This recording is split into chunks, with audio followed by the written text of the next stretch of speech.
Ok, bonsoir à tous. Aujourd'hui aussi, nous allons faire du lead code. Mais cette fois-ci, nous n'allons pas choisir un exercice random. J'ai un ami qui m'a envoyé un exercice, euh, le later combination of a phone number. Il m'a dit que c'est intéressant. Donc, je vais partir sur lui aujourd'hui et allons-y.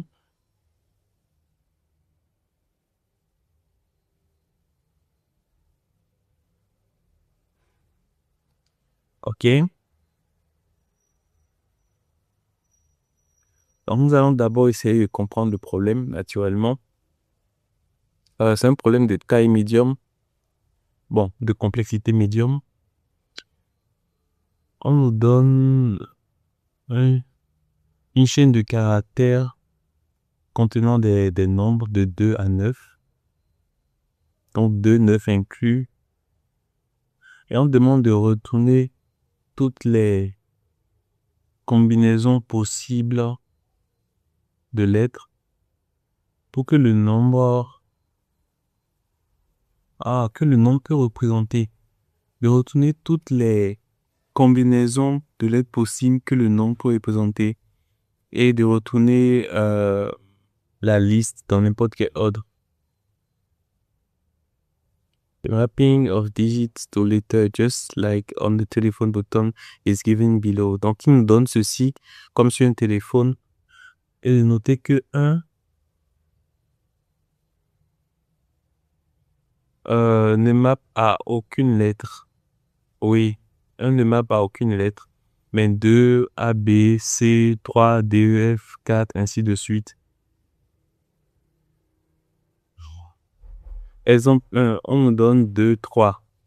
Donc, les chiffres 2, 3, toutes les combinaisons de lettres possibles, on peut faire A, D, A, E, A, F, BD, BE, BF, CD, CE, CF. OK. Exemple 2, on nous donne juste 2. On ne peut avoir que A, que B, que C. Donc déjà les combinaisons, euh, mais là c'est comme si les combinaisons, c'est des combinaisons uniquement de... Donc on n'aura que des digits, des chaînes de 2 caractères, on dirait bien. Retourne toutes les combinaisons that the number could represent. Return a list of. OK. Donc, la contrainte, c'est que la longueur de la chaîne est entre 1 et 4. La longueur de la chaîne qu'on va nous donner, c'est entre 1 et 4. Et digit est dans digit de i est entre 2 et 9. OK. Donc, déjà, c'est comme si on ne peut pas avoir. Là, par exemple, on n'a eu que 2, 3. Donc, si on nous donne 2, 3, 4, si on donne 2, 3, 4, ça veut dire qu'on pourra avoir des combinaisons, je pense, de 3 lettres aussi. Des combinaisons de 3 lettres. Donc, si on donne 2, 3, 4, on pourrait avoir A, D, G, B, E, G, des trucs du genre, en fait. Parce que leurs exemples, ils se sont arrêtés uniquement à 2, 3. Donc, je vais être sûr déjà de ça. Retourner toutes les combinaisons possibles. Donc là, c'est bien une combinaison. On est en mathématiques ici, en fait. Donc, une combinaison, c'est un agencement de deux éléments dans lequel l'ordre ne compte pas. Souvent, c'est la mathématique et la statistique. Et donc ici, comme on n'a que deux, c'est le normal qu'on n'a que deux. Quand on aura trois, on pourra avoir des combinaisons de trois, ainsi de suite. Donc, comment résoudre le problème? C'est déjà, on sait c'est savoir qu'on est dans une combinaison ici, mathématique. Euh, et donc, savoir en fait que en fonction de la taille de digits, donc il peut être entre 1 et 4, qu'il faut qu'on ait la liste des combinaisons de 1 jusqu'à n. Donc, si on a deux éléments, bon, attention, l'exemple 1 ici, Ils ont donné digits. Giving a solution inclusive. It's not possible combination that the number could represent. Returnant de. Donc la question que je me pose ici, c'est que pourquoi il n'y a pas juste A ou B ou C dans la liste? C'est comme s'ils veulent qu'on force une combinaison de tous les nombres. Donc déjà on peut convenir du fait que la liste des éléments en fait dans ce tableau, la taille du string va correspondre à la taille du nombre de strings ici. Donc déjà je peux déduire ça là parce que je ne vois pas le A seul, B seul. Donc on veut une combinaison de tout ce qu'il y a comme nombre à l'intérieur. Donc étant donné qu'on a cette information, qu'on a confirmé ça, donc pour pouvoir résoudre le problème, la façon la plus simple, ce que je vois, c'est de faire des for. La façon la plus simple, c'est de faire des for. On fait on va parcourir. On va d'abord faire une représentation en fait de ceci. On va essayer de faire une représentation de ceci sous forme de dictionnaire. Donc, de ce mapping-là, on saura que deux maps A, B, C, que trois maps D, E, F, ainsi de suite. Et quand on a une représentation de ça, en fait, on parcourt les digits. Pour chaque digit, on parcourt ces représentations. Et ensuite, donc on aura un double for, une double loop. La première loop va parcourir les digits. Non, pas une double. Bon, on aura une complexité. Ça fait une complexité jusqu'à 4. Donc, si on a 4 chiffres, 4 lettres, c'est qu'on va faire un for pour parcourir les digits.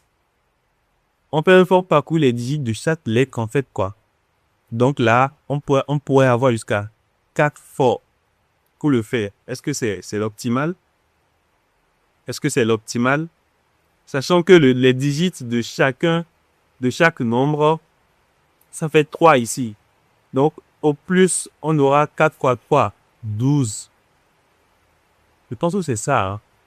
Au plus, on aura 4 fois 3, 12 itérations. Bon, je pense que c'est raisonnable. Totalement raisonnable.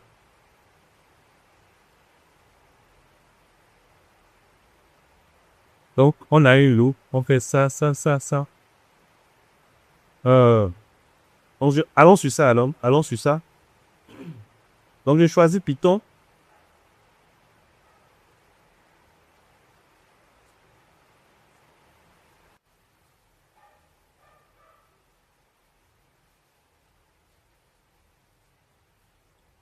OK. Donc là,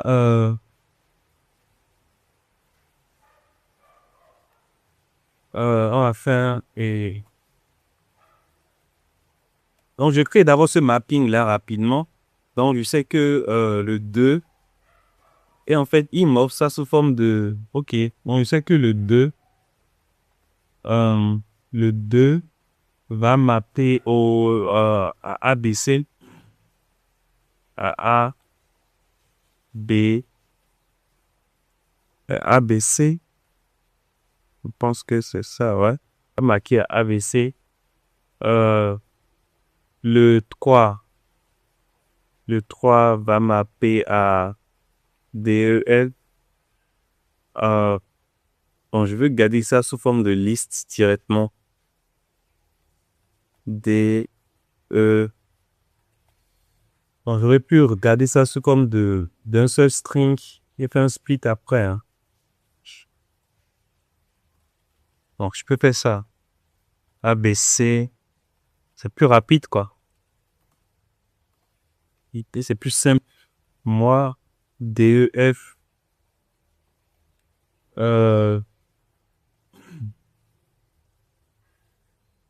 4. Et là, je suis donc 4, 5, 6, KL, 6, M, N, O, O, P, Q, R, S, P, Q, R, S, T, U, V, tout V, X, Y, Z, je pense, 6, 7, 8, 9. Donc, j'ai ce map. Je vais faire un for. Donc, je vais parcourir chaque lettre de digit. Bon, ça, c'est un premier map. Le vrai map, en fait, j'aurais besoin de faire un split. Donc, digit map est égal à. Donc, ça fait key value point split. Value point split for kv in digit map. Digit map point intense. Alors, je fais ça d'abord. Me faciliter la tâche. Oh, je colle ça map 0 si on veut. Et ceci map. Quand j'ai pas d'autocomplétion, c'est plus simple pour moi. Donc, là, en fait, j'ai réécrit le map pour avoir une liste ici, en fait. J'explique les éléments. Et maintenant, je fais un for. Je parcours chaque digit for car in digit. Donc, la liste, c'est déjà un tableau aussi. Donc, je parcours chaque caractère du string. Et ensuite, bon, là, je vais initialiser mon tableau. Output, qui est un tableau. Et for car in digit,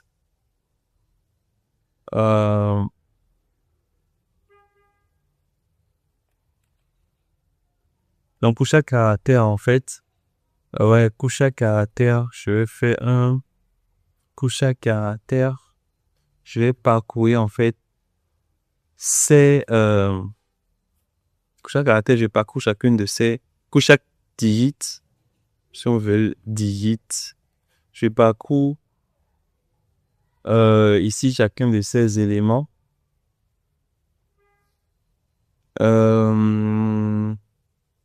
Mais là, je devais avoir des boucles imbriquées. Et là, en fait, je parcours chaque digit. J'ai la liste des éléments tout simplement. Si j'ai uniquement la liste des les éléments, est-ce que ça va m'aider à facilement faire la boucle imbriquée?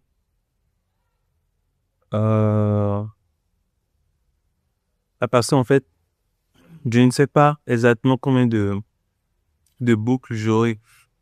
Une solution archaïque serait d'avoir une solution archaïque serait d'avoir en fait le nombre de digits et là en fait avoir plusieurs boucles imbriquées en fonction du nombre de digits qui seront appelées en fait de façon archaïque. Ça, c'est la façon la plus archaïque de le faire.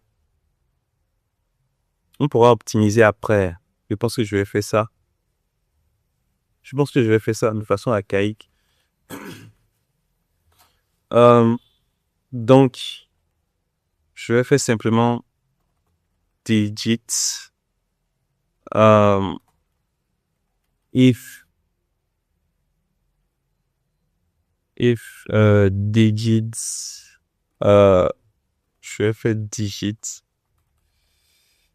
size égale len de digits pour ne pas avoir appelé ça plusieurs fois. Je fais if digit size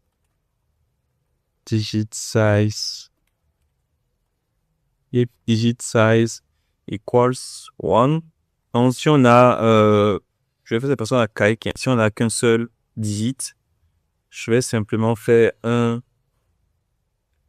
for car in map une map de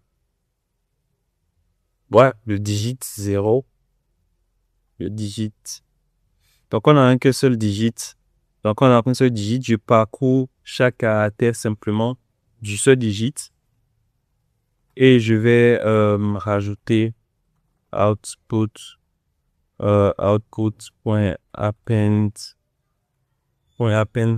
J'ajoute ce caractère simplement.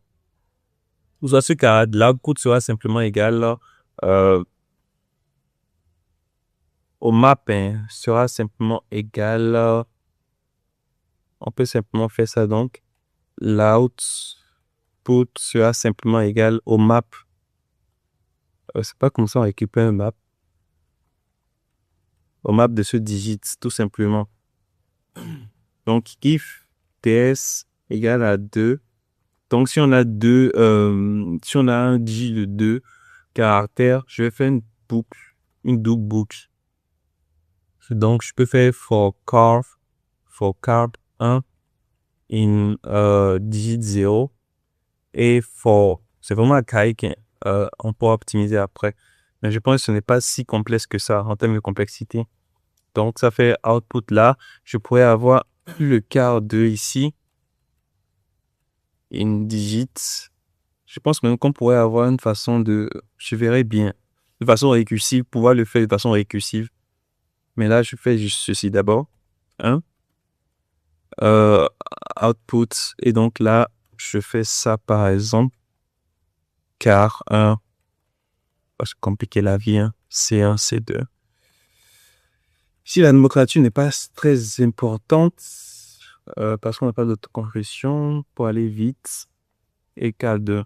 Donc là, quand j'ai deux éléments, je parcours les digits de chacun des deux éléments et je concatène. Et de façon archaïque aussi, on le fait simplement pour L. Je fais un L. Un digit ne peut pas avoir plusieurs valeurs. J'ai pas besoin de S forcément. Mais bon. L est. Donc, si on est ici à 3, là, j'aurai une boucle de 3, un briquet à 3. Donc ici, j'aurai 3 ici, C3 et C2 ici. Score 3, Carefree si tu veux. Et là, en fait, digit, on sait que ça peut aller jusqu'à 4 ou plus. Donc, c'est parce que ça peut aller jusqu'à 4 ou plus que c'est OK de le faire de façon archaïque comme ça. Sinon, je pense qu'on peut le faire avec une façon récursive. Et je vais peut-être le faire par la suite pour optimiser. Alors, qu'est-ce que je fais? Donc là, je passe à 3, C4. Et ici, je vais rajouter ça, C4. Donc là, en fait, je pense que c'est bon. Je pense qu'on a terminé. Je fais simplement un return pour la version ultra basique qui doit marcher. Output. Bon, je vais vérifier rapidement s'il n'y a pas fait d'erreur. Donc là, j'ai un map où j'ai les digits en car avec les valeurs ABCD, ABC, DEF, GHI. Bon, si on force le map, c'est qu'on a forcé tout. Donc, il faut vraiment vérifier.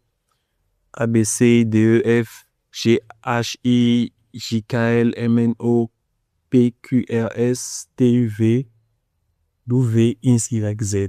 Donc ici, pour chaque élément, je réécris le map pour faire simplement un split et avoir une liste. Un vrai... est-ce que j'en avais même besoin? Je n'avais pas besoin de faire ceci. Ceci, c'est considéré comme une liste ici, déjà en Python. Donc, output, je fais map, digit... Ouais, donc j'avais pas vraiment besoin de faire ceci. Je vais juste supprimer. Donc là, je peux exécuter rapidement, voir.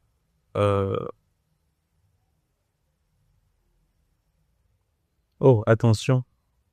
Qu'est-ce que j'ai fait? Ici, did you forget parentheses around the list comprehension? Ah ouais, c'est une erreur ici, c'est 2 points.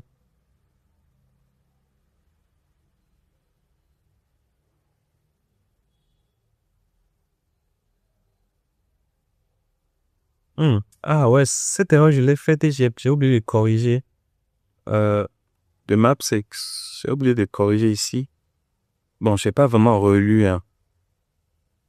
Donc, c'est plutôt ça. Je n'ai pas relu ce qui est en bas là. C'est pour ça. Ah merde. Bon, bref, hein. Il n'y a pas de replace all aussi ici. Et hop. Hop. Je pense que c'est bon maintenant. Attention, 0, 0, 1. 0, 1, 2 ici. Et attention, 0, 0, 1, 2. Et puis 3. Attention, ouais.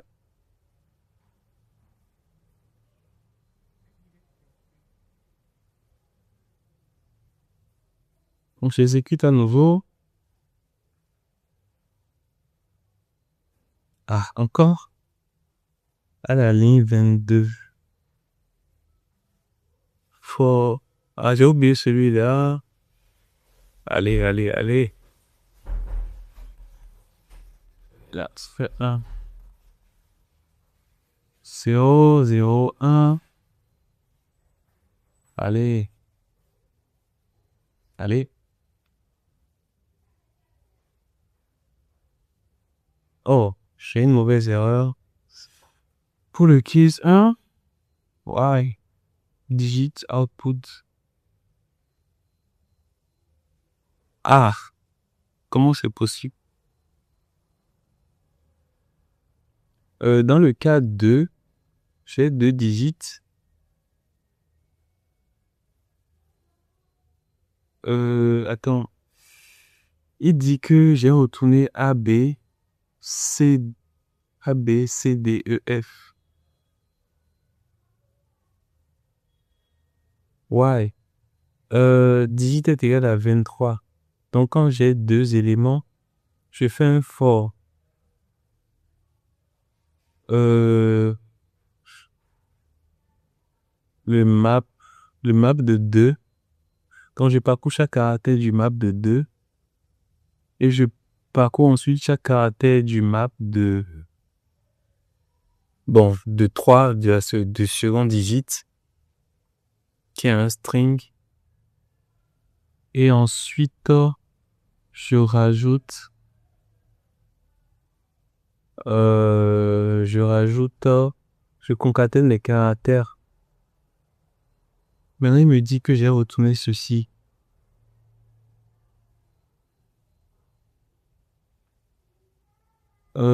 Pourquoi? C'est quand il a considéré que le digit est censé être un string. Digit, c'est un string, donc normalement, je peux faire digit, ouais, je fais digit 0, et puis j'ai parcouru les maps de digit 0. Les noms de... Pourquoi est-ce que j'aurais fait ça? Et le case 2, ah, le case 2, il dit même que j'ai directement output ABC. Le case 2, c'est un seul digit. Et je fais output est égal à map de digit 0. Mais mon split n'a pas fonctionné. Attends.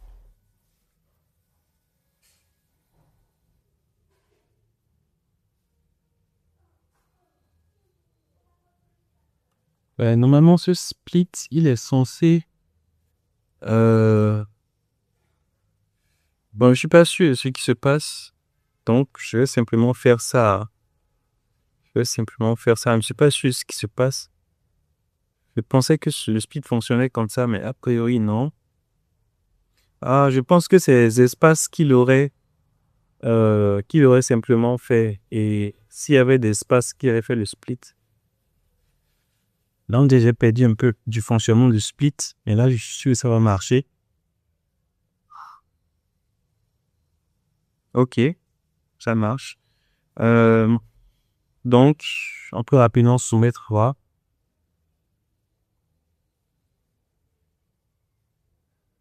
Ok, la solution a été acceptée. Et la solution bas, 100%. Waouh. Ouais, c'est la solution la plus archaïque. 100%.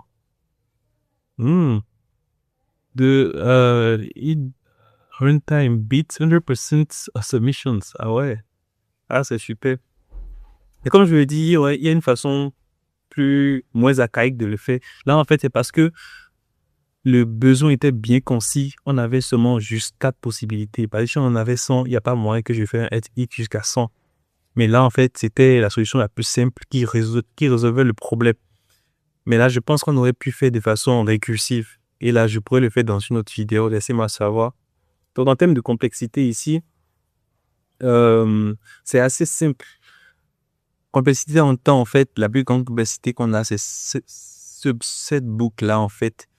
Donc, ça fait une boucle jusqu'à 4 qui parcourt juste au plus 3, au plus 4 éléments, quoi. Donc, c'est pas du tout complexe. Vraiment pas du tout.